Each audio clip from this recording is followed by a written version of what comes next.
In Movies and Money, a killer doll is finding fans at movie theaters. Our movie man, Erik Childress, is here. And Erik, Megan is turning into a big player at the box office. I think critics were probably taken most by surprise by Gerard Johnstone's Megan, which not only made a healthy chunk of dough on the first weekend of the new year, but has generated a 94% score at Rotten Tomatoes. That is actually the fourth best reviewed wide release to ever open in January, and two of the others are the Paddington films, so clearly dolls are the key to critics' hearts. The buzz generated by the marketing of the film certainly amped up the horror crowd, and they delivered over $30 million to the PG-13 film, and with over $45 million worldwide, the $12 million budgeted film is already in profit for Universal and its investors. This comes on top of their December release, Violent Night, which passed $75 million worldwide, and the studios found themselves with two small-budgeted success stories. Now, Megan's numbers are particularly impressive that it had the second highest opening weekend, literal opening weekend, to any year. So note to the studios, don't waste your horror films over the holiday season where audiences are less in the mood. Open the year with your best effort to build upon, and the horror fans have made it clear that they will come. And yet, Avatar, The Way of Water, continues to make a splash. Yeah, just about any other blockbuster after the holidays would have succumbed to those Megan numbers, but we're dealing with a James Cameron blockbuster here, and his Avatar sequel has shown little sign of slowing down.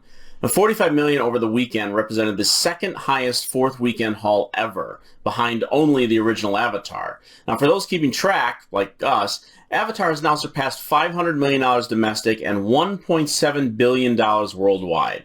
Now, that latter number is good enough to be the seventh highest grossing film of all time, and its domestic number is now on pace to pass Marvel's The Avengers and enter the top 10 there as well. Now, remember the magic number, though. $2 billion. Two new films break out at the box office this weekend, Plane and the new Tom Hanks film, A Man Called Otto. Let's get your thoughts on Plane. Well, Plane, with Gerard Butler as an airline pilot who crash lands into a war with drug lords, should probably be spelled Plain, as most films with him in the lead tend to be. Now, I don't expect that it will even beat Megan this weekend. And here's a quick look at A Man Called Otto. No, stop! Oh my God. Give me the keys. Hello. Hello. What's your name? Otto. Otto? O-T-T-O. I'm Abby. O-T-T-O. You screened this film. What's your review? It is a remake of a Swedish film about a grumpy old man who has had enough of life due to a recent personal loss, but rediscovers friends around his neighborhood that keep his literal big heart pumping. I wasn't a particular fan of the film, thinking it was okay at best. It has some chuckles, but director Mark Forster stumbles around its bigger emotional beats by monologuing instead of finding greater power in visualizing them. Still, it is the kind of adult crowd pleaser that most haven't been showing up for, and yet it still made over $4 million in just 600 theaters last weekend, which bodes well for its wide launch on Friday.